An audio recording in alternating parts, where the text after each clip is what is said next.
Good evening, everyone. My name is Giovanni Escobedo. I am the Regional Advocacy Director for Raymondville, Texas, and I want to welcome everyone here tonight. I want to thank the candidates for taking time out of their schedule to be here tonight. We know that running for office isn't easy. It takes a lot of time, so thank you so much for being here tonight. It is my pleasure to welcome you to tonight's Public Education Candidate Forum. Raise Your Hand Texas is excited to provide communities like Raymondville and Wilson County the opportunity to participate in a public education-focused conversation ahead of the 2024 March primaries. The goal for this event is to give residents of Raymondville and House District 37 an opportunity to hear directly from the candidates on public education issues that are important to students, parents, and community members. Raise Your Hand Texas is a nonprofit organization founded almost 18 years ago to advance public education across the state. We are coordinating events like this across the state in the 2 weeks leading to the March primaries. We do not endorse candidates, but we like to provide the opportunity to communities to hear from their candidates so they can become informed public education voters. Again, I'd like to thank everyone for being here this evening to join us in this event. And I would also like to thank the city of Raymondville for all the help setting up the event, the EDC for the help, and all the community members who spread the word for this tonight. And with that, I'd like to welcome to the stage our moderator for tonight, Mr. George McShand. Mr. McShand is a former Harlingen CISD board president, trustee, and a community leader. George?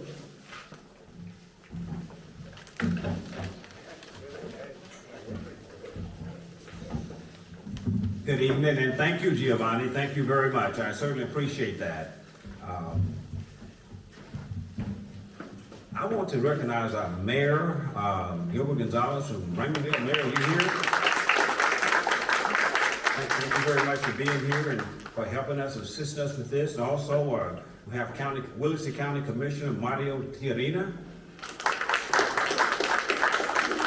Thank you very much for being here. And also from Deputy Superintendent for Raymondville ISD, Dr. Ben Clinton. It would not be possible to do this. The stage is here. I called him earlier. I said, we've got do you have some little tables? Because we didn't have any elevation. So he said, I think I can make that happen. And sure enough, Chief, look what happened. Look where we are. Very deserved. We appreciate that. So thank you very much. So we're going to get on with the business. I'm honored to be your moderator this evening for the candidate forum. And before we begin, let's review a few important forum rules. First of all, please silence all your electronic devices for the courtesy of candidates and attendees. So I think mine is silent, so make sure we got those silent right. Okay. The goal of the Public Education Candidate Forum is to create a civil environment of mutual respect in which candidates have the opportunity to communicate clearly. And the audience will be able to have the opportunity to learn more about both the issues and the candidates. With that in mind, we have some rules that we must follow. So bear with me, but I think it's important that we make sure that we put into perspective the framework in which we're going to have this forum. Please respond directly to the content matter and the question posed. And we previously shared this in the candidate forum questions for the 2024 candidates, with all the candidates. I think they got the questions. Direct your answers only to the moderator and attendees. Do not engage your fellow candidates. You will have 2 minutes for opening statement, 2 minutes to answer each question, and 2 minutes for a closing statement. If I do not feel you have clearly responded to a question, I may ask to clarify and follow-up questions, and you'll have 30 seconds to respond. Refrain from referencing other candidates' past statements or voting records. We want you to use your time to allow those present to learn more about you and not take on your opponents. Do not interrupt your fellow candidates when they are responding to a question, and keep the stated time to the stated time limits for responses, and respect the timekeeper's requests. If I feel that candidates do not respond in respecting these rules, I will certainly interrupt you to make sure that we'll redirect you so the conversation to the subject matter is adhered to. Please maintain an atmosphere of respect and decorum. Audience members are asked to refrain from applause, outbursts, or other signs of approval or disapproval during the entirety of the forum. We will have the opportunity to show our appreciation to the candidates at the conclusion of the forum. Audience outbursts will not be tolerated, obviously, and so make sure we adhere to that. Do not attempt to distribute campaign materials anywhere other than at designated candidates' tables, and campaign materials can only be distributed at the candidates' tables, and no campaign materials may be placed on seats or handouts to attendees entering the existing auditorium here. We ask that the audience members help maintain the neutrality of the space by refraining from wearing campaign t-shirts or wearing campaign shirts or other paraphernalia. We welcome your tweets and social media posts from the event, and we would appreciate you tagging us at RYHT and at RYHT Texas. Now let's review our logistics. This event is being filmed and will be available on the Raise Your Hand Texas website within the next few days. Unauthorized videos are not allowed, and candidates may not use our video content for campaign purposes. Photos may be taken if the camera is silent, does not use a flash, and does not block anyone's view. Questions this evening will focus on the issue of public education, have been previously prepared by Raise Your Hand Texas, and they have been provided to all candidates in advance. The candidates for Texas House District 37 are seated alphabetically. They will give opening remarks for up to 2 minutes and closing remarks for up to 2 minutes in alphabetical order. The speaking order of the candidates' statements and answers to moderated questions will vary for each candidate, and each candidate will have an opportunity to go first. Our timekeeper will raise signs to let you know how much time is left, and a yellow sign indicates 30 seconds remain, and the red sign indicates that the time is up. Candidates are asked to please stop promptly when your time is up. Candidates, please respond directly to the question and talk about your own positions, not those of other candidates. Please do not interrupt other candidates or attempt to engage them when you are speaking. If I feel that a candidate is not respecting these rules, I will kindly interrupt the candidates and redirect the conversation. All candidates for the office of State Representative District 37 were invited. The order in which the candidates are seated was determined alphabetically. The candidates are, to my right, Alex Dominguez, Carol Lynn Sanchez, Jonathan Gracia, Ruben Cortez.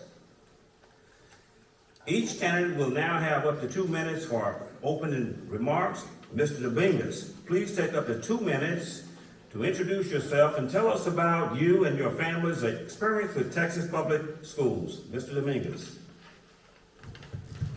Good evening, and thank you. Thank you for Raise Your Hand Texas, Giovanni, for hosting this event for us. I think it's very important, and we're very grateful for the people that are here to hear our answers, and hopefully you'll be ambassadors to your community and tell people what you heard today, and hopefully it arouses other questions that we can answer for you tomorrow. A little bit about me. I am raised in La Feria, Texas. I graduated from La Feria High School. I, along with my 9 brothers and sisters, very small family, we were all first generation high school students. My father finished the 6th grade, my mother the 4th. I am a product of public education. I will always be supportive of public education. I myself was a classroom teacher for 3 years. I taught Texas history for 1 year, English, writing, ESL, and I volunteered to teach GED for 2 years. So I know what it's like to be in the classroom.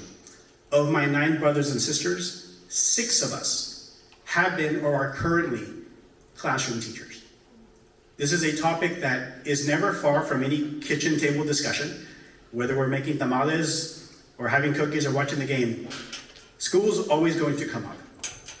As a former state representative, I can tell you that I've been involved in a number of debates, discussions, policy matters that clearly address public education, in my opinion, as the most important thing that Texas should be handling. I don't think it's handling the job well, and I can tell you that because I still speak with educators. I don't like the way that we've treated our retired teachers, and more importantly, I don't think that Texas has done a good job of developing its pipeline to make sure that we continue to have quality educators. It's my job, if elected, to try to improve that pipeline, teach our current educators, treat them better, and more importantly, make sure that there is a cushion for our retired teachers. Because if we don't have that cushion, it's very hard to incentivize new teachers for joining the profession that I loved very, very much. Thank you. Thank you, Mr. Dominguez. Now we have Ms. Carol Lynn Sanchez. Ms. Sanchez.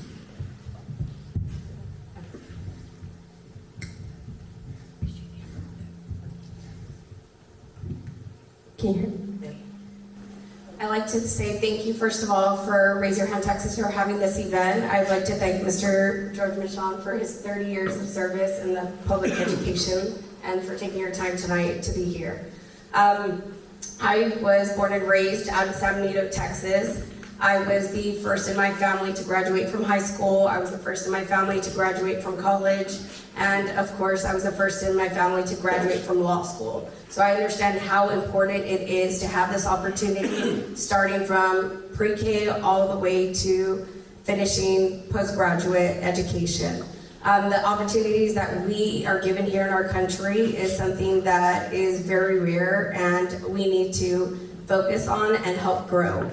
That's our future. I am a mother of 3, so I have a 12-year-old, a 9-year-old, and a 5-year-old, all 3 who attend public school here in Texas. So I understand the struggles that they go through on a daily basis. I see my education. I remember how much I love going to school, all the stuff I used to learn, and now I see how different that is for my children. I also have friends who are teachers, who are principals, and I love to pick their brain when it comes to things.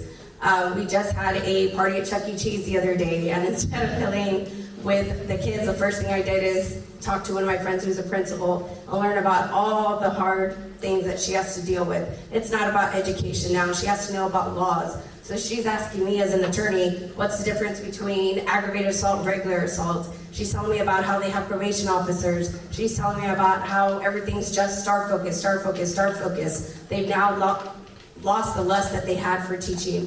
And that is something that I want to bring back. And I think the most important part is that we've lost touch of going back to the ones that matter the most, which is the teachers themselves, and asking them how we can help them. What resources do they need in the classroom? What resource? Oh, I'm out of time. Thank you, Ms. Sanchez. And we have Mr. Jonathan Gracia. Good evening, everyone. I want to thank Raise Your Hand Texas for putting this event together. I know that it takes a lot of time and resources to do so, and I also want to say thank you to Mr. McShann for being the moderator for this evening's proceedings. My name is Jonathan Gracia. I see a lot of familiar faces out in the crowd. I know that tonight you are looking for answers from different candidates when it comes to public education, something that each one of us here at the table has their own stories as to the importance of what it means to be able to support it. But the reality is that we're going to have to pick the best candidate for us to be able to win in November. And what that is going to take is really a true advocate for public education. What does that mean? Does that mean having just the idea that you're going to support your local school district, whether it is within a city inside of District 37 or all of the different ISDs across District 37, yes, of course. I don't think there's anyone up here that's going to say no to that. But the reality is that we're going to have somebody, we're going to need someone who's going to work hard. And that work is truly going to be tireless. And I know that in my discussions with different teachers, with different educators, retired educators, administrators in the school districts, they tell me one thing over and over again. They don't feel supported. The reality is that the legislature this past session did them a great disservice. And we're going to need the best advocate possible in District 37. And that means that we need to be able to flip this district from red to blue. And it's going to take you all in order to help. So I'm here to answer any questions you may have. And thank you so much for taking an interest in tonight's event. Thank you, Mr. Gracia. Now we have Mr. Ruben Cortez. So I just want to say thank you to Raise Your Hand Texas for hosting this, and it's great to see my friend George McShann again. I hadn't seen him in a while. He's a tremendous leader. You know, I never in a million years intended that I was going to run for public office. I never did. I'm a father of 4 kids. Going to be married 25 years this June. But my oldest, who's going to be 23 next month, when she was almost 3, ran into my laps one day, gave me a giant hug and said, "Daddy, I love you. I'm so proud of you." As a parent, that just shook me to my core, because growing up, you know, the circumstances in my life that were part of my upbringing, that are part of a lot of kids' upbringings, caused me to lash out quite a bit. And if not for 3 teachers, my counselor, Mr. Trevino, and my mother's prayers, I tell people I should be dead or in jail, right? But instead, I've had this great opportunity to give back. But when that kid was embracing me, all I could think of, what am I going to do different? That took me down the path to running for the local school board. As a school board, we won National Honor Board of the Year, and we had a divided board. The school district won the Broad Prize in Urban Education, not because of anything I did, but because we supported teaching and learning. That propelled me to run for the regional board, because I felt I can do more at the regional level. I still serve on the regional board. That took me into running for the State Board of Education, which I served on for the last 10 years, making decisions for every public school in the state of Texas and every one of the over 5.5 million students. I've given the last 15 years fighting for public education, fighting against vouchers, fighting to support teaching and learning, fighting to support those things, because I didn't want to let my kids down. And that's just a little bit about me. Thank you, candidates. Now we will begin with 2 general questions. I will begin with giving you some background. The 88th regular legislative session and the additional 4 special sessions elevated numerous education policy issues at our Texas Capitol, such as teacher pay, inflationary pressures, the $1.9 billion special education funding shortfall, rethinking our assessment and accountability systems, and of course, the school choice or voucher debate. Unfortunately, all of these major policy issues ended up stalling and are on hold until either a 5th call special session sometime in 2024 or the next regular session in January of 2025. Texas entered the 2023 legislative session with historic budget surpluses. Over $33 billion was available coming into the regular session. And after funding $18+ billion for property tax relief, the state still has $18 billion remaining after updated budget estimates. In addition, the legislature set aside $4 billion in the state budget for school funding and $500 million for vouchers that will remain untouched until legislation is passed by both chambers. The first question tonight is, it will be given to Ms. Carol Lynn Sanchez. What do you think were the biggest public education accomplishments of the 88th regular session and special sessions? Ms. Sanchez. Well, narrowing it down, I think it was the passing of the high-quality instrumental material. That was something that is very needed in our public schools. So that allows them to focus on the best practice of each of the core subjects. It also supports all learners, and that's including children who have disabilities. I have a child who's dyslexic and also has a speech impediment. So knowing that she will now be able to have access to something that is specific for her and allows her to grow the way she can, not like every single student, then that is something that's a huge win for me. It also allowed for monitoring through embedded assessments in the actual curriculum itself. I think that's something that touches on many issues, as well as to start giving different methods for us to be able to assess a child's success and not just on one test. We also had the SB 10, which passed, giving $7,500 in stipend for those that are 75 plus years old. We also had the one-time $2,400 stipend for anyone who was within 70 to 74 years old, as well as a 2 to 6% cost of living raise. Also, there was HB 4363, which was a scholarship to help with future teachers that gives up to $12,000 to students who want to pursue a teaching education, right? And I think that's something that is in dire need. Right now, it's getting such a bad look that it's really pushing so many people away. I remember growing up, so many people said they wanted to be teachers, they wanted to be teachers, they want to be teachers. And now, when they hear about it, they're terrified to do it. Why? Because they don't have the support they used to. You hear so many teachers being burned out, not getting the support they need, not getting the pay they need, not getting the support from administration. Oh, my time's up. Thank you, Ms. Sanchez. The question, just to keep the continuity here, what do you think were the biggest public education accomplishments of the 88th regular session and special sessions? Mr. Jonathan Gracia. The reality is, I think one of the biggest accomplishments was them finishing.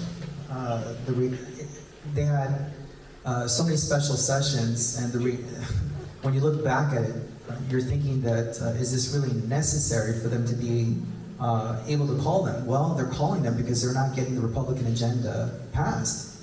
And so, accomplishments, we can look to the 13th check that was given to our teachers, and also the cost of living adjustment that was passed with Prop 9. Of course, I give more credit to the community for passing that in the amendment, but the legislature had to pass it first in order for us to receive it as an amendment. But other than that, we can't look back at this last legislative session as a success. The reality is the public education system was under attack, and it was under attack by a Republican administration that was looking to defund public education and to transfer that money over to private education. That's to the detriment of our community, not only here in Raymondville, but across District 37. We need someone who is going to advocate for our public education system. Why is that important? Well, we all know that the public education system services a section of the community that is not serviced by charter schools or private schools, right? Those are special needs students that need more help than other students. And so it's public ed that looks to these students and tries to make sure that they're getting the same type of education that every other student is getting. This is why it's vitally important for us to be able to support our public education system. Unfortunately, we have a representative who's in office now who's voting to try to destroy it. And so we need change, but the only way that we're going to be able to accomplish that is with your help. Thank you, Mr. Gracia. And again, the same question, what do you think were the biggest public education accomplishments of the 88th session, regular session and special session? Mr. Ruben Cortez. So I think the biggest accomplishment was stopping vouchers, plain and simple. Once you let vouchers in the door, it's just going to continue to siphon off money. The only people that lose in that scenario are our schools, our public schools, our teachers. You know, we need to just stop playing politics with public education. You know, I served, like I mentioned before, on the State Board of Education. I made the choice not to run for that office so that I can run for this legislative seat. Because I believe we need to start electing people who are going to put Texas families first and put politics aside. That, for me, was fundamental. As a parent, you know, I want more for my kids. When I become a grandparent, I'm going to want better for my grandkids. And I think that's what we all want as parents, right? And so to see the Republican-controlled House stand up against Governor Abbott, that took courage. But unfortunately, even right now as we're sitting here trying to win a Democratic nomination, the governor is challenging 16 of his own caucus members because they went against his political agenda. And the young lady who one of us wants to unseat in November voted for vouchers not once, not twice, not 3 times, not 4 times, but 5 times. 5 times she voted to defund, and her own caucus voted against it. The Democrats stood together with Republicans, and we defeated vouchers in Texas. They send a strong message to public education. We've got your back. Despite the fact that new money hasn't come in, they did something immensely brave, and I think that was the biggest accomplishment of this legislative session. Thank you, Mr. Cortez. And the same question to Mr. Dominguez. What do you think were the biggest public education accomplishments of the 88th session and special session? Mr. Dominguez. Thank you. I think there were a few. As Carol indicated, House Bill 1605. House Bill 1605 passed, which provided, sadly, only $600 million in materials for educators. Think about the number of high schools, elementary schools throughout the entire state. The state has 400,000 teachers. Really, how far is 600 million going to go? It's a start, but it's nowhere near where we were 4 years ago. In the 86th session, when I was there, we passed House Bill 3, and we brought in billions towards public education. Same governor, same members in the House for the most part, same members in the Senate, and we couldn't do the same thing. Why? Because things got politicized. Well, that's a start. I'm going to veer off on something slightly different. That's also public education. And it was a win for many of our students that graduate high school and go on to community college. But in that case, House Bill 8 passed, and it funds our community colleges based on the results of their students actually graduating or getting certifications that help them get jobs or college degrees that matter. That's significant because now our students are not wasting money pursuing certifications or associate degrees that aren't actually going to help them get a job and be able to pay back those student loans. So that's an additional win. The greatest win that we had this last session, including all the specials, was the agreement by 20 brave Republicans and the entire Democratic caucus that said, our teachers need a raise. Our schools need better funding. We need more materials, and we have to take care of our retired teachers. That's the win. It may not have led to money, but it did send a message. And I'll be supporting my friends that are Republicans when they're on the Texas House floor next year, because we're going to need them. The only way that we're going to pass quality legislation is if we do it together. Thank you, Mr. Dominguez. And we're going to go to question 2.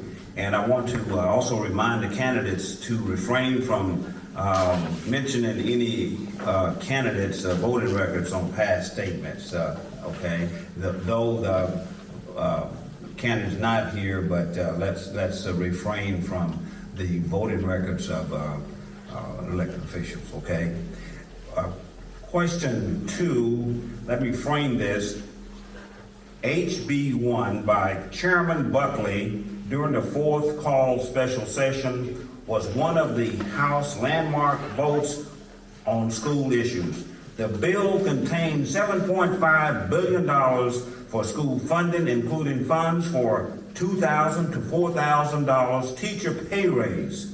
The bill also contained a voucher provision. This voucher provision was stripped by a vote of 84 to 63, and the bill was ultimately withdrawn. The question is, Mr. Gracia, what is the path forward for providing public schools and teachers with additional funding? Mr. Gracia.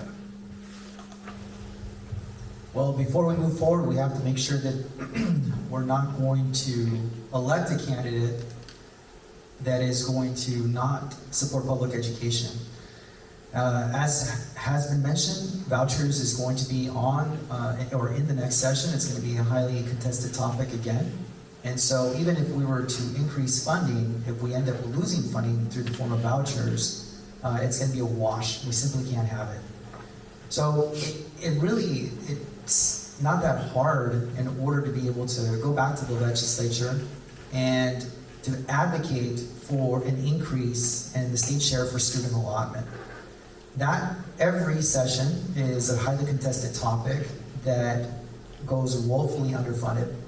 And so if I'm given the opportunity by this community and by District 37 to be its representative, my main goal is to be able to increase that student allotment in public ed. It's simply not enough money. We don't have any excuses. And I know that everyone here is an advocate in their community or somehow involved. The reality is we hear the same excuses almost at every level of government. It's kind of cliche. There's no money in the budget. Well, the reality is that sometimes that's true. But this reality that we live in now with the state legislature is not true. There is over $30 billion that they can go back and fund public education. So it all comes down to increasing the state share for student allotment, and that's something that I plan on fighting for. Thank you. Thank you, Mr. Gracia. Question be for Mr. Cortez, and it's what is the path forward for providing public schools and teachers with additional funding? Mr. Cortez. Voting. As I mentioned in the last question, Governor Abbott's challenging 16 of his House members. If those 16 people win their election, then voters across Texas are sending the governor a message that vouchers are dead and don't bring them back. Because what we know, the facts on the ground are simple. There's $18 billion left. The comptroller released those numbers. We know that there's an additional $18 billion. They could call a special session tomorrow if Governor Abbott wanted to. I mean, you heard the question. The Chairman Buckley put in there there was raised from $2,000 to $4,000 for teachers. Chairman Buckley's a Republican, ladies and gentlemen. He's a Republican. That was his bill. They stripped vouchers out of it, and then they withdrew the entire bill. The political will is there on both sides of the aisle to fund public education. You just got the big bad wolf, the bully, that's coming down and pressing his thumb down on some of his caucus members. So what needs to happen is we need to stop electing people who use public education as a political football. They didn't put a single dollar into school safety. This is the time that they had an opportunity, the first time the legislature met after Uvalde, to tell parents in Texas, we are going to protect our kids. They didn't put a single new dollar into public education and school safety. They didn't give teachers any money, and all he wanted to do was play politics. And that's why I'm up here, because we need to start sending people who are going to put Texas families first and put politics aside. I have a proven record on the Board of Education of working with my Republican colleagues to get things done. And if you send me to the state legislature, I'm going to do the same thing. Thank you, Mr. Cortez. You, Mr. Dominguez. What is the path forward for providing public schools and teachers and additional funding? Mr. Dominguez. I think there are a few things that we need to do. The first thing that we need to do is we need to flip this seat. And I say that because I can guarantee you that if I'm back in the legislature, I'm going to be supporting public schools. Not just on the House floor, but in committees, behind chambers, in the back office, because many of those members are friends of mine. I know them. The Speaker of the House, should he be reselected as a Speaker, I highly doubt we'll select Chairman Buckley to be the chair of public education again. I don't suspect that it's going to be a Democrat as chair of public education, but it has been in the past. Harold Dutton, a Democrat, was the chair of public education. But we can't count on them. What we can count on is the people that are in this room. I need you to come to the Capitol. I need you to testify in House Appropriations. Tell appropriators, those who decide the funding for the state, that we need to support our public schools. We need to support our teachers, our bus drivers, our cafeteria workers. All of them form the team that forms the schools that are part of our community. So help them. Be part of the solution. Second, I need you to testify in public education committees. It's not as scary as it sounds. And I promise if you come to my office, I'll have refreshments for you. It'll be great. But more importantly, we need to hear from you. The governor pushes his agenda because he thinks that he's going to win. There are 16 very brave Republicans, and I don't agree with them on every issue, probably not a whole bunch of them. But they agree with me on public education. If you have friends and family that live in their districts, encourage them to support them. We can flip this one seat, and that'll help us increase our numbers for next time. But it's a grassroots effort statewide. We're not going to unseat the governor this session. We can only control this seat. But once we win this, join me in Austin. Thank you, Mr. Dominguez. Now, Ms. Sanchez, what is the path forward for providing public schools and teachers with additional funding? Ms. Sanchez. I'd like to think that the path has already been set for us.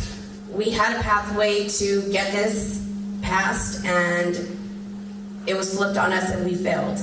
Why? Because I think we didn't have didn't have someone that was going to go in there and fight for our children and fight for our public education. We need someone who's not going to be scared to go in there and make waves, someone who's not going to be scared to go in there and just want to make friends with everybody and bring in all her Republican friends. We need someone who's going to stand up there and put them and hold them to the fire.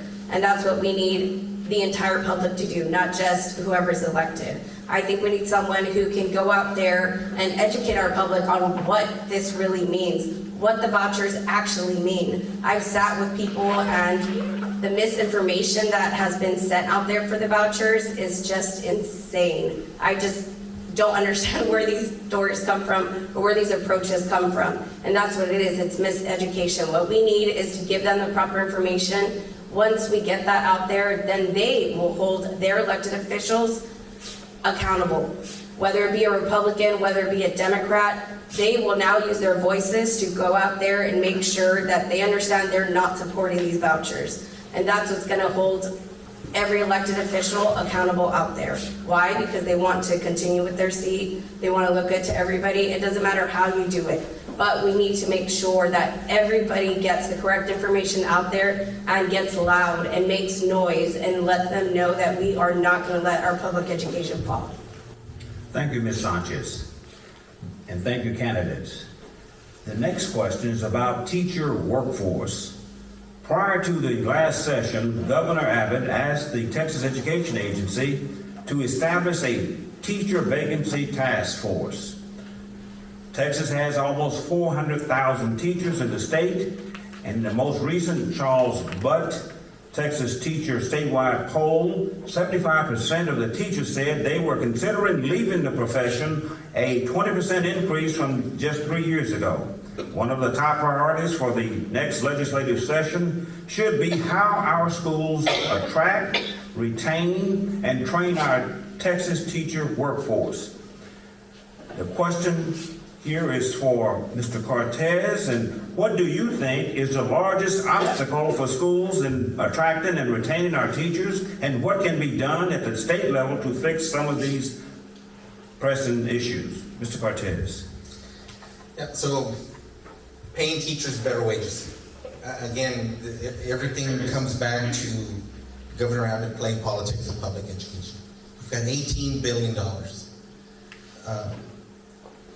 If I were in the legislature, if I had been in the last legislative session, I would have not only supported some of those bills that would have offered a $10,000 teacher raise, I might have introduced a bill that gave them a bigger raise, because we do not do enough for our educators.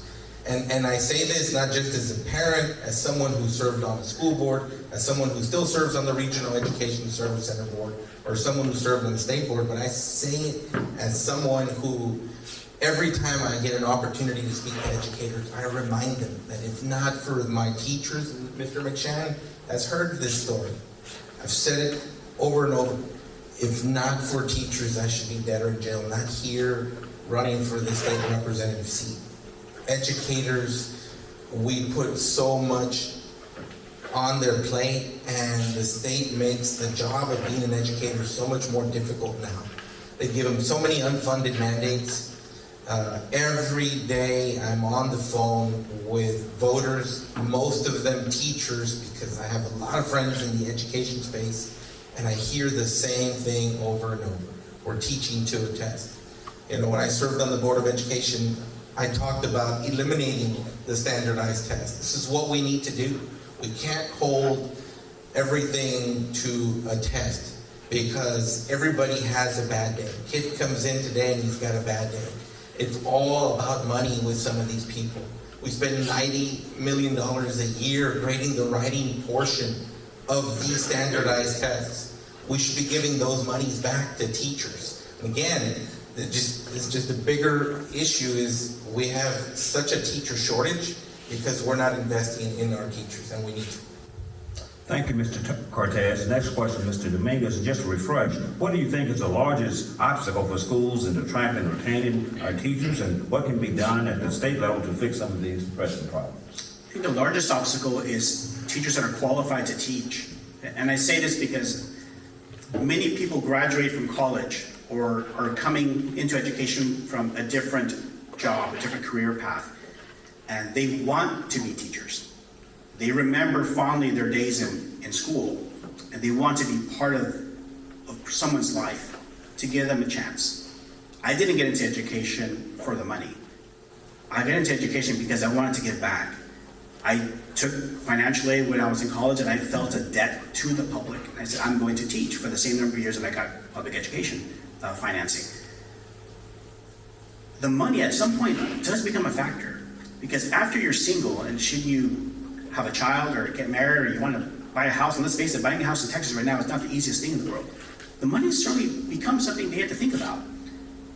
One thing that high schools or education, school system as a whole could do is try to reimburse tuition that teachers pay out of their own pocket. They could also help for greater training for them.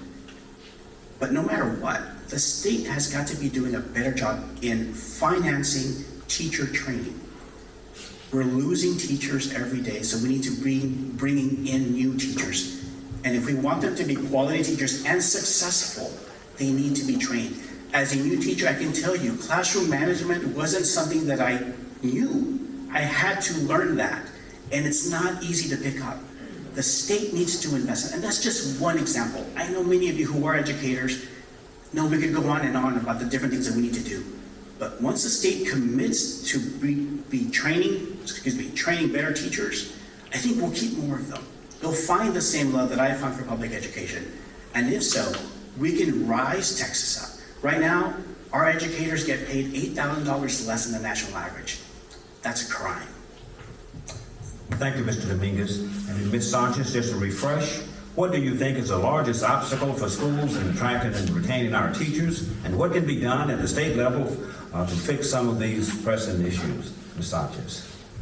I'll preface to my original opening statement. I think it's going back and opening the communication with our teachers and having them tell us what it is they need. I think a lot of us have gotten into all of us, we have children in school, we have, our nephews, nieces, we think we know what's better, but we don't sit there to actually talk to teachers and listen to what they have to say. I have sat down with many. One of them has been paid. Of course, everybody wants to live a good living wage.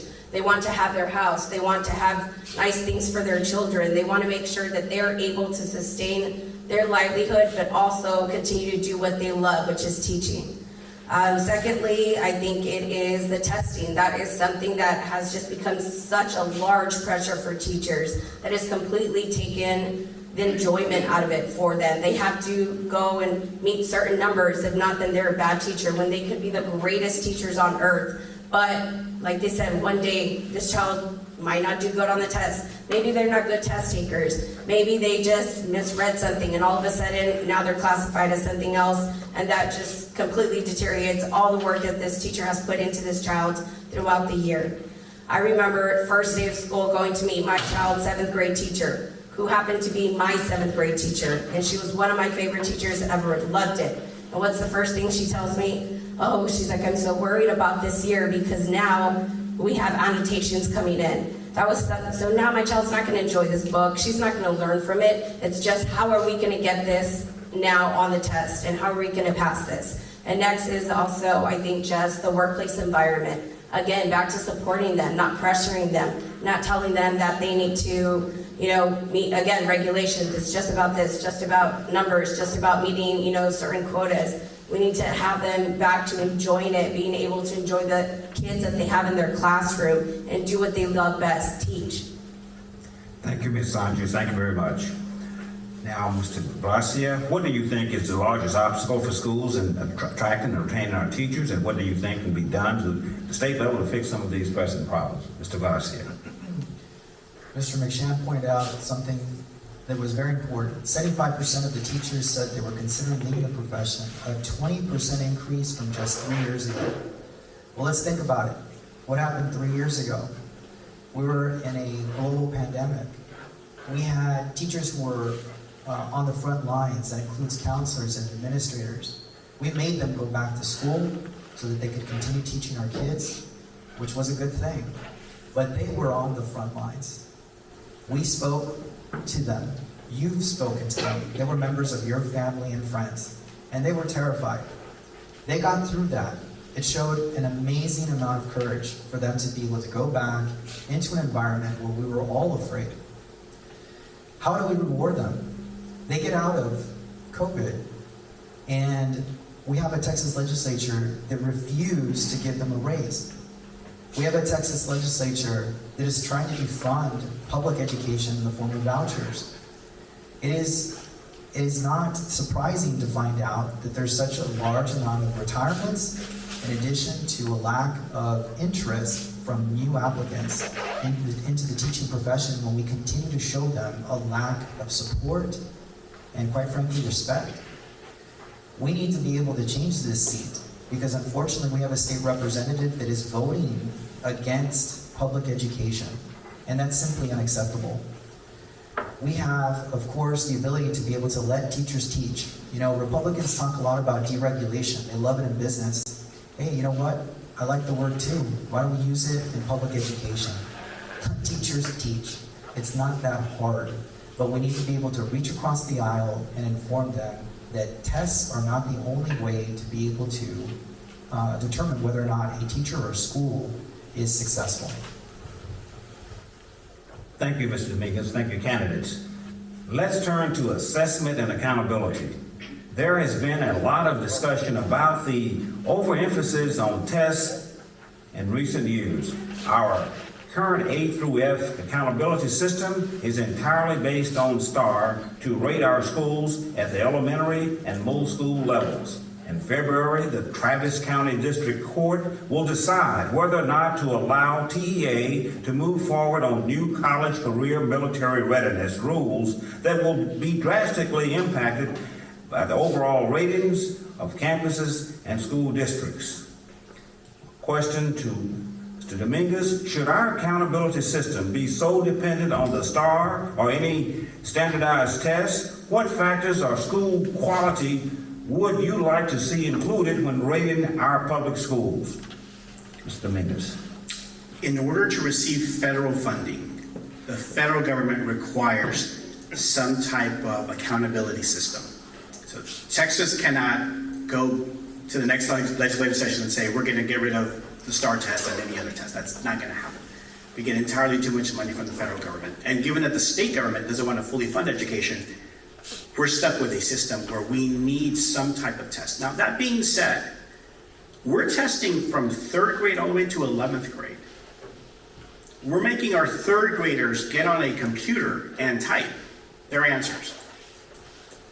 Now, I know many of them are very talented with an iPhone and possibly an iPad, but we're adding an extra layer of stress and training on young children, our adolescents who are increasingly coming under further mental pressure at home and at school.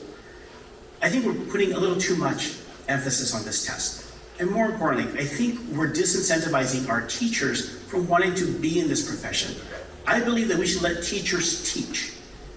Now, even though we need to have something like the STAR test, we are allowed some wiggle room as to how much accountability we need to be testing. I think it's incumbent on the legislature and my office, should I win, to work with our legislative representatives at the federal level, to let them adjust their accountability standards as well, to say, well, perhaps all schools in the entire country maybe need to relax and let the community standards play a bigger role, or let the state reduce the number of grades or subjects that get tested. Yes, I want people to be able to read and write when they graduate high school, but I want them to get there and not drop out because they're being tested nonstop. We can find some common sense solutions, and if you help me discuss these solutions before the session, we can make them all. Thank you, Mr. Dominguez. Ms. Sanchez, refresh. Should our accountability system be so dependent on the STAR or any standardized test? And what factors of school quality would you like to see included when rating our public schools? Ms. Sanchez. I reiterate the same. I understand there are some tests that are required due to federal laws. So anything outside of that, I think we should refrain from and just go back to focusing on building our children. What we need to remember is once they leave these public school systems, they are now going to be our neighbors. They are now going to be our future leaders. They are now going to be our workers out in the workforce. They're now going to be the citizens that are voting. They are now going to be our community members that are going to build our entire future. So there's so many aspects to that we have now put aside that we have lost focus on and we need to get back to. I remember growing up when I was little, we had Trash Bash, and I learned what it was to go out there and make my community beautiful, allow us to live in a place that we were proud of. That's not even an issue now because Saturdays are spent practicing for STAR. The kids who are suffering have to go now start practice. All the fundamental things that we learned to become good adults, good, well-rounded adults, have been taken out of the system just to focus on this test to now be a number on a paper. You're no longer a student. I think we need to look at, like I said, community engagement, parental engagement, the community service, just loving back what we used to when we were smaller. I want to see my children have that same love that I had. And that's something that I see the little light has just gone out in their eyes. Why? Because all they know is the test, the test, the test. My daughter's 9 years old, so she's a third grader. I want her to go in there and learn and tell me, wow, I'm now reading a chapter book and I'm so excited to hear that. And I want her to go home like I used to and stay up with my little flashlight reading this book because I enjoy learning. But she can't because now it's just standardized papers that she has to bring for homework every single day for hours just to make sure this little 9-year-old can be a number on these statuses to give this school funding. Thank you, Ms. Sanchez. Mr. Gracia, should our accountability system be so dependent on the STAR and any other standardized tests? And what factors of school quality would you like to see included when rating our public schools? Mr. Gracia. Let's do a little exercise, maybe we'll wake everybody up. By raise of hands, just whoever's out there right now, who out there took the STAR test? We've got 3. Okay, so I would say probably about at least 80-90%. How's your education? It was good. Each one of you has your own story on what public ed means to you. Each of those teachers and what they taught you and how they were able to strive to be able to get you through those classes and become successful citizens. We've become far too dependent on this exam. Everything is revolving around it. My brother was a history teacher for middle school. His degree was in chemistry because they felt that he was not qualified to be able to teach chemistry. They had him teaching history. And I remember him coming home one evening, he was very upset. He said, the majority of my students are being taken out of my class. I said, Why? And he goes, well, they're in math tutorial. Well, that's a shame. What are you teaching? He's like, well, we've got X, Y, and Z that is going on. I said, well, that's part of the curriculum. I mean, they're going to just miss out on all that education with history. Well, it's just not important. I mean, that was so sad. That was a tremendously sad conversation that I had with him. And I know that there's educators that are still encountering this today. How is it that we've been able to get so far off the path to think that an exam is the end-all be-all, right? The reality is that we can try to grade success on a different level. We know that our public high schools in the freshman year can start off with 1,000 students, but by the time they graduate, we're looking at half. Why is that? We need to ask those tough questions. We need to track those students. We need to make sure that they're graduating, if not from that high school, then from another high school. That is success, making sure that they get through their education and are able to achieve a high school diploma. There's other ways for us to be able to grade success, and I know that we can get there if we can just change the seat. Thank you. Thank you, Mr. Gracia. Now, Mr. Cortez, should our accountability system be dependent on STAR or any other standardized tests? And what factors of school quality would you like to see included when rating our public schools? Mr. Cortez. Well, we shouldn't just base it on the test, which is the way it is now. I mean, the exam is so punitive in nature, right, for our kids. I mean, you've heard everybody talk about Saturday academies, after-school tutorials, afternoon pullouts from different classes. This goes on in every school across the state of Texas. And it's absolutely unfortunate that this happens. But we need to do better. At the end of the day, there's winners and losers. Our teachers and our kids are our losers in this scenario because they continue to teach to a test. You continue to elevate stress levels amongst our students in the state of Texas. And the winners, who are they? These companies. You're talking about a $270, $280 million contract.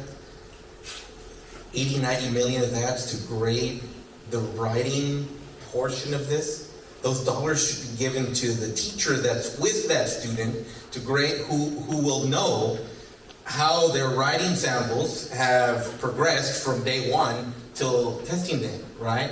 Have these portfolios, but no. They send it off, they pay college kids, retired teachers to review these things, and you could be having a bad day and all of a sudden you're going to get hit with such a punitive nature that you may have to come back to summer school or retest at a later time. You know, we need to stop the emphasis on the standardized test. Yes, there needs to be a test for compliance with federal rules, but the way we do it in Texas is wrong.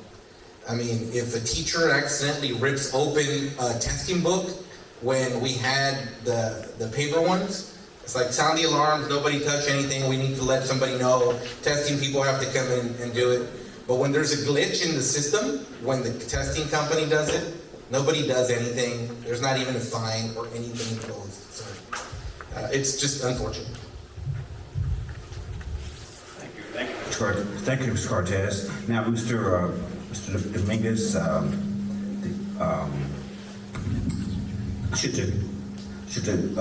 wait a minute just a second here. That's included, okay. Now, let's go to school funding and state budgets.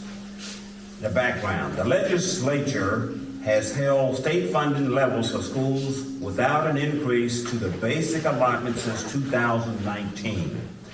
Double-digit inflation over the past 4 years has placed pressure on our schools. This school year, federal stimulus funding runs out and must be obligated if there's any remaining in a school's account. The question is, to Ms. Sanchez, the state currently has a budget surplus of at least $18 billion with an additional $23.7 billion in the rainy day fund. What are your funding priorities for public education next session or during any call special session? First and foremost, of course, teacher raises. I think that would just put us in such a great direction. Giving them back just the respect that they deserve. Know that they're appreciated. know that they are needed, know that they are raising and teaching our future. That would be my number one agenda. Second, I would do an increased supplies for schools. I think it is ridiculous that we have teachers who are already underpaid and struggling, having to take out of their pocket to go and support our classrooms and our children, to be able to give them just the most basic education. I remember growing up, our parents sending our teachers gifts and, chocolates, whatever they like. Sometimes I want to give them a Starbucks card, but when I go ask them, what is it that you'd like? Their answer to me is literally school supplies. So I make them baskets of the Expo markers, that's what they need, or crayons or pencils, because they need pencils for the children who can't even afford to take that. And the fact that they have to carry that load is something that is just ridiculous, and we should be able to provide for our children. I would also have an allocation of an increase for each child who attends school, to be able to grow our schools in so many different aspects. Something as little as music. My child goes to a fine arts academy. She waited and waited. All she wanted to do was play violin. She finally got in. She got to play one semester and was X'd out of the program. Why? Because there was no funding. And that is something that should be so simple for a fine arts academy to be able to provide. Also help with our special education. I was a disability attorney for 2 years, and seeing how much work is put into those special education teachers, what is required of them, it's just mind-blowing how they go home burned out every day, and they have no help, they have no assistance, they have no extras that they should be afforded. Thank you, Ms. Sanchez. And Mr. Gracia, what are your funding priorities for the public education next session or during the call special sessions? Well, we've got $4 billion that's set aside in the state budget for school funding. Priority number one is to get that funding to be used. The only reason that it wasn't used, of course, we're going back to the same thing. It was the vouchers and the voucher situation and the amendment, of course, that took it out of the current bill. Every day I come home and I speak to my wife. My wife is a counselor in the public education system. She's been in the system for 17 years. And I listen to all the trials and tribulations that she has, not only on a daily basis, but on a yearly basis. And what does that mean? That means that she doesn't come home and tell me about the stories from her students, and sometimes how tragic that those stories are when she's alerted to something that's happening at the school that should not be happening. What she tells me that is the most frustrating is that all the paperwork that they have to be able to do in order to be able to assist this child, it is extraordinary. We have to be able to file this paper and that report and call this person and talk to the administrator, and the administrator comes in, and it goes on and on. So the reality is that if the Republican administration is so caught up on deregulation for our business environment, I think that we should latch on to that and try our best to be able to deregulate some of the issues that we have in public ed. We shouldn't be trying to reinvent the wheel, but we're going to have to do it one vote at a time. Politics is local. We've all heard that. And our current representative is not supporting public education. So even if we have those 21 or 20 Republican legislators that have had the courage to say no to vouchers, and we lose 5 or 10, the reality is the only one that we have the power to change is right here, right now, and we need your help. Mr. Cortez, what are your funding priorities of public education next session or during any special call session? Teacher pay raises. We need to give them a historic tax. We need to use some of those $18 billion to give them a historic pay raise. School safety. We need to make sure that our kids are secure. But the unfortunate thing that's happening to us down here, and some of you as former school board members, those of us that served on the school board, those of you that work in the school system, all of our kids in South Texas are running this race of life 100 yards behind every other kid. If you took a student out of the Raymondville school district, Move to Austin, kid's worth a little over $1,000 more over there than he is here. Move out to the suburbs of Houston, same kid, worth $2,000 plus than he is here. Move him up to North Texas in the DFW area. Put him in Highland Park. They're worth almost $3,000 more than they are here. Why are our kids running this race of life 100 yards behind everybody else? There's no reason for our children to be treated like second-class citizens. This should be a priority of ours also, to make sure there's equality in the way we finance public education. Not just put new money into the system, not just give teacher a historic raise, not just put money into school safety, but find out what we can do to level the playing field for our kids. Every one of our children deserves every bit as much as any other child. But it hasn't been this way for a long time. And we need to start sending people who understand this, who are gonna speak up and fight and champion this. Thank you, Mr. Cortez. Thank you. Mr. Dominguez, what are your funded priorities for public education next session, or are you doing a special session? I have 6 priorities. The first is to improve not just teacher pay, but support staff pay as well. We rely on our bus drivers. How many times do we see a sign on the committee saying, you want to be a bus driver, we'll hire you, we'll train you? Because we don't have enough. Why?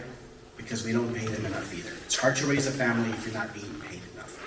Secondly, we should really increase the basic allotment. Our administrators will really get this. We don't give enough credit to the number of students that we get in our schools. I think we give about $6,000 for each student.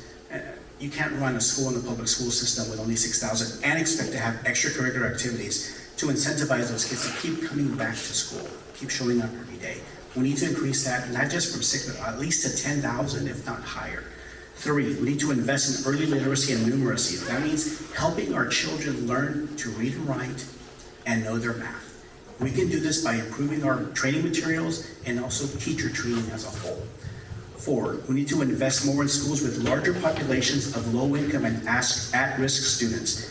When I was a teacher outside of Dallas, all my students' names had an asterisk. And I asked them, what does the asterisk mean? They said, oh, your kids are all at risk. But they didn't give me anything extra. No additional training, no additional forms, books, anything. We need to be supporting these schools at the state level and give some of that rainy day fund. Why? Because it's raining right now. 5, we need to increase funding to special education.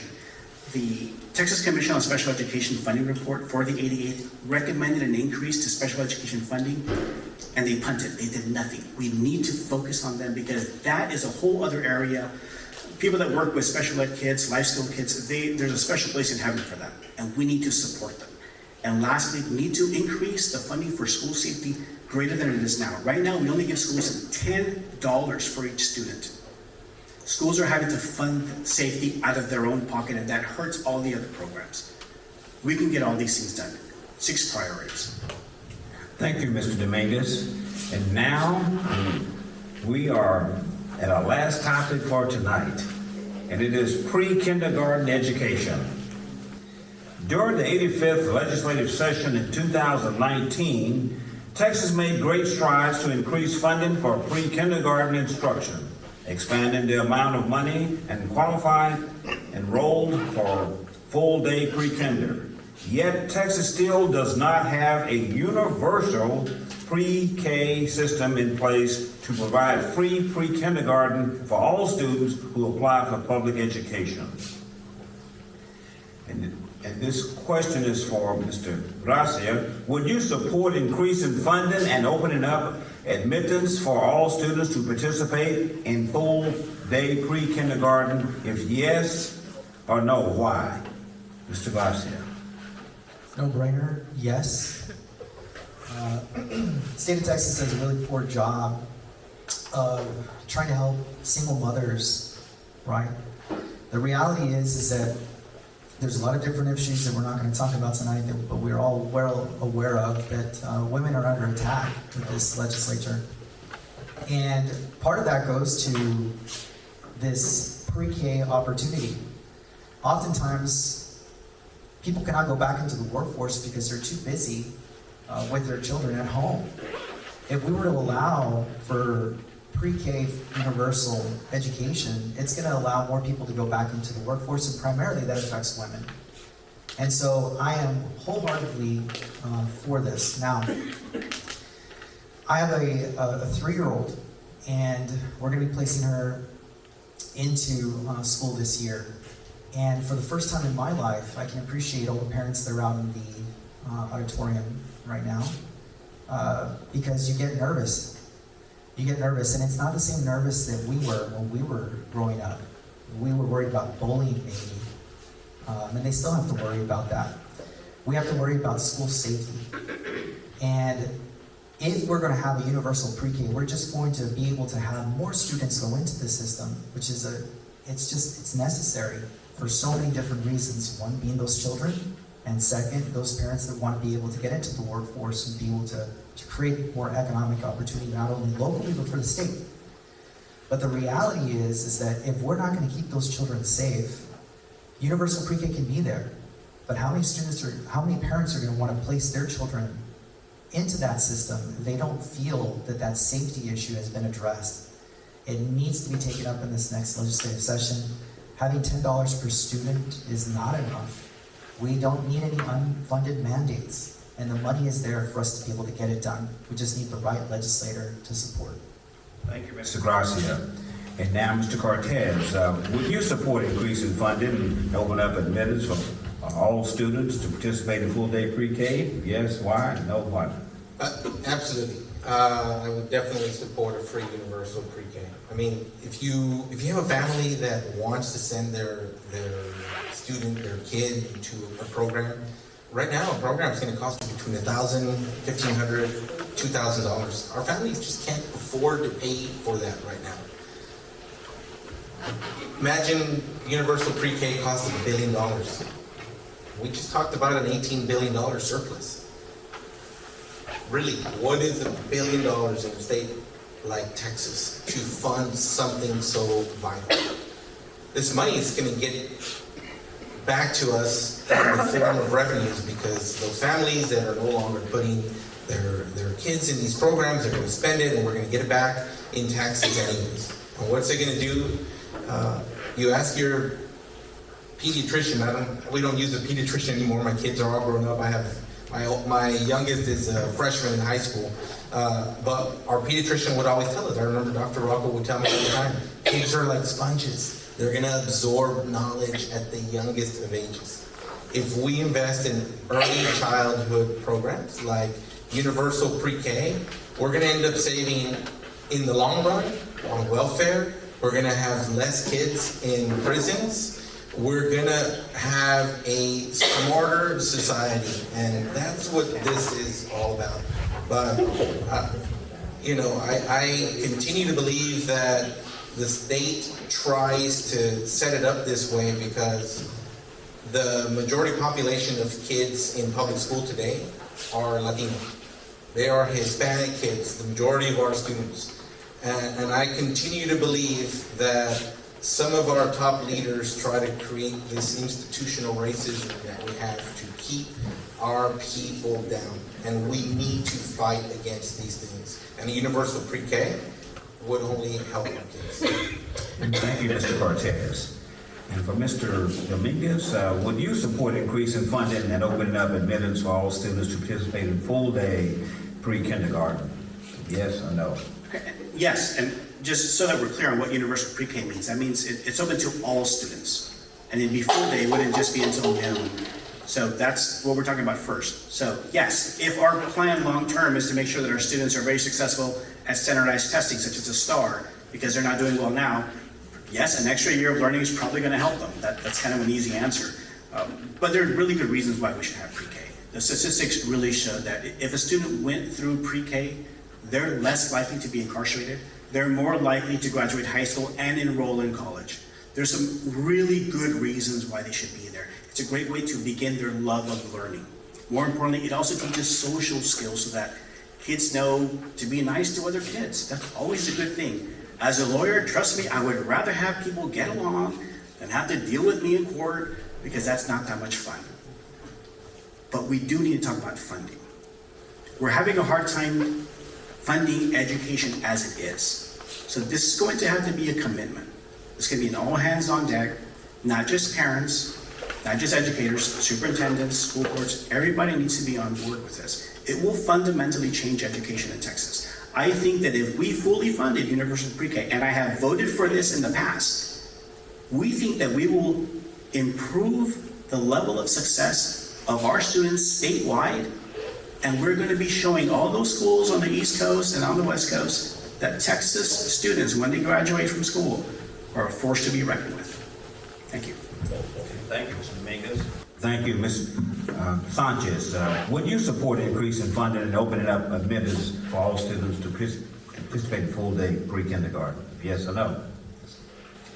Yes, 100%. I think the one thing we have to remember is that early intervention is key in a child's success. So if we start them, the younger, the better, they are going to succeed and do amazing in life. I think we underestimate just how much structure, access to food, their ability to play with others is so instrumental in their growth and how they become when they go to middle school, to high school, and then later on in our workforce. I think the earlier we get to them, that is the better they're gonna be in life. And we need to remember that that is a priority for us, no matter what. I am a single mother, so yes, having them in school and taking that daycare bill away from so many mothers who are living in poverty right now would be something that is so great. Right now, what they have to do is pay a neighbor $50 that they can afford just to have them sit there and watch TV. Why? Because that's all they can afford. Instead, we can have them in school, learning, being able to get a head start from everybody else. We also have children who struggle, who do have disabilities, who have learning disabilities as well as physical disabilities. And with this program, open to everybody, no matter what income level they are at, would allow them to come and now have that step forward to be able to learn and now start at the same level as all other children. So that early education will give them that step forward, will allow them to start knowing how to do simple alphabets, something that they would struggle with at pre-K with the other students. So there's so many aspects to this that I think is just completely necessary for us to have this. And thank you, Ms. Sanchez. And this concludes the moderated question and answer forum. And now we will move to closing remarks. Each candidate will have up to 2 minutes for closing remarks, and we'll get started off with Mr. Cortez. Mr. Cortez. Well, thank you. Raise your hand for bringing this all together. It's important that you all hear, right? As voters, you have choices. You have choices on who you support. I've run House District 37. I've already run in this district. On the State Board of Education, I represented it and 17 counties combined. Sending me to Austin, I can tell you, I have the relationships in place day one to lead in this seat. I've spent 10 years in Austin. I have a decade of relationships at the agency, at the Capitol, that would prepare me to be ready on day one to make decisions. But more importantly, my leadership style is a little bit different. On the Board of Education, I always said we should never govern from the boardroom to the classroom. We need to govern from our classroom to our boardroom. Ask our teachers what they need. You send me to the state legislature. I'm not going to do it any different than I did it on the State Board of Education. I'm not going to get to Austin and say, I've got this master plan on how we're going to make Raymondville ISD better, City of Raymondville, Willacy County better. I'm going to sit down and have focus groups across every spectrum of stakeholder and say, okay, I'm here, you got me here, what do we need? Because together we are stronger, and we're going to fight for that we need, whether it's for the school district, whether it's for a county, whether it's for the city, whomever it is for. We are going to go and we're going to march in there together, and we're going to focus the agenda to that which you need me to fight for. You're sending me to do the job to represent you, and this is how I did it on the State Board of Education, and with your help, this is how I will do it in the Texas legislature. Thank you. And thank you, Mr. Cortez. Now, Mr. Dominguez. The legislature is hard. It's not easy. When you show up, they don't say, what bill do you want to pass? We'll support you. That's not how it works. When I came in as a freshman in 2019, there were 29 of us. And at the end of the day, I passed the second most legislation of any freshman member, Democrat or Republican. The next year, I was recognized for my hard work by being named a vice chairman of 2 committees. If I get reelected, you send me back, I will return with more seniority than any other candidate for this position, including the incumbent. So what's after vice chairman? I think I can get a gavel. And I'm going to tell you why that's important. Because the legislature is hard. I'm a nice guy, and I work hard in the legislature, and I work well with people. But when push comes to shove, if someone is voting the wrong way on public education issues, or things that matter to this district, yeah, I'll use my chairman gavel. I'll keep out their legislation that matters to them, to teach them. You help me, I'll help you. Help South Texas. Help our students. And if not, we're gonna play hardball. And that's really what it's like. There are hard decisions. I've had the governor's team show up in my office and say, I will veto your legislation unless you vote for this other bill. I've had that happen to me multiple times. It's nothing new. That's the reality of how hard the Texas legislature is, especially for a Democrat when we're outnumbered. We're still a few sessions away from flipping the Texas House as a whole. But you send me back, you're gonna get me as a leader with seniority now who will get things done for you because I've done it in the past. As a Democrat, I've been able to pass the legislation that mattered for this district. In the past, I even passed legislation that Governor Perry, the Republican, came to the Capitol to support. I can do that with them. Send me back. I'll do it for y'all again. Thank you, Mr. Dominguez. Now, Ms. Sanchez. So I'll start this off by going back to the story I brought up earlier about my daughter when she lost her violin class.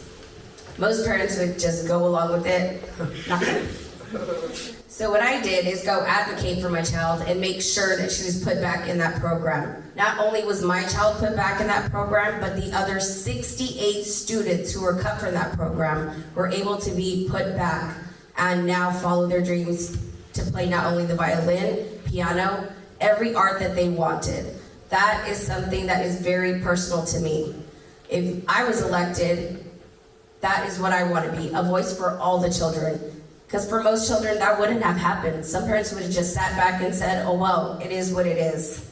But I'm not that parent, and I'm not going to allow that to happen to any child here in the state of Texas. I am a mother, so this is a personal fight for me. And if you know me or you get to know me, you know I fight hard. And that's something that I'm not afraid to do. So if I go up to Austin, I will fight for everything that it takes to make sure that our public schools go back to the amazing places that raised us, educated us, and have us sitting up here successful and able to now represent you.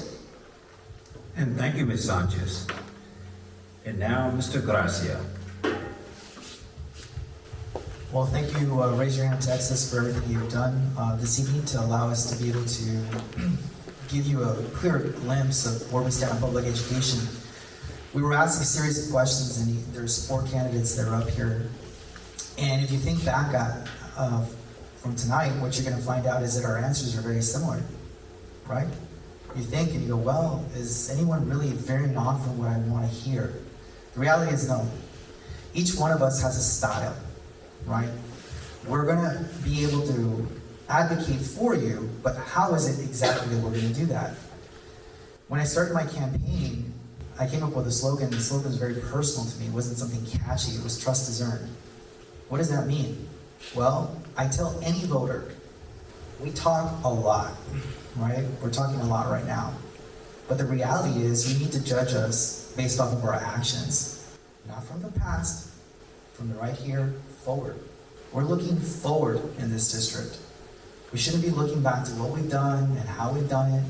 We need to be looking at what we've done outside of a campaign, because that's what this is, a campaign. Please, all that I ask you, cast your vote for the individual that you feel has been a true public servant. And what that means to everyone is different. But what it means to me is not someone who goes up and passes mountains of bills that don't become law, or other people that never reach out to their community or whatever. It means something different. And for me, what it means is that I have to be a member of the community. I have to fight for you. But if I'm not out there shaking your hand, knocking on your door, holding events, and figuring out exactly what it is that you need, then that advocate that you sent to Austin doesn't represent your voice. Please choose wisely. Thank you. And thank you, Mr. Dominguez. And at this time, this concludes our forum, and let's show our gratitude and appreciation for our candidates.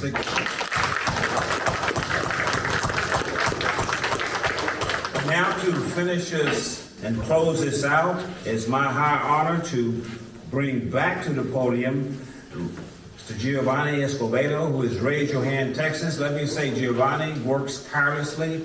He's the Director for Advocacy for Raise Your Hand Texas, and I can't say enough for the work he's done. Let's give him a big round of applause.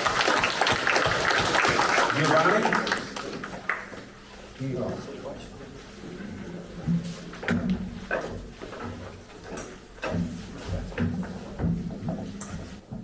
Let's also thank Mr. George McShann for moderating tonight's forum.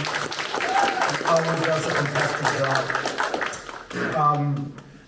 I'd like also to reiterate and thank everyone for being here today, to the candidates and everyone who helped put this together. Thank you so much for your dedication. Thank you so much for your willingness to work with us.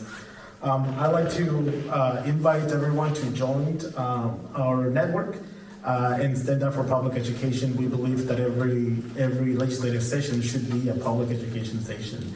So if you text Raise My Hand to 40649, you will get our updates of everything that is happening during session. You also get our updates as the things start to happen. We have a special session called. You get all those updates. Also, we want to remind everyone to register to vote. The deadline to vote in the March primary passed already, but if you need to update your voter registration for the general or any other May elections, please do so as soon as possible. The early voting will start on February 20th, and the last day to request a mail ballot is the 23rd. So those are very important dates. If you do not vote during early vote the first 2 weeks, you can vote on the election day, which is March 5th. We hope that you learn from the candidates tonight and that you become an informed public education voter. And that concludes our event for tonight. Thank you.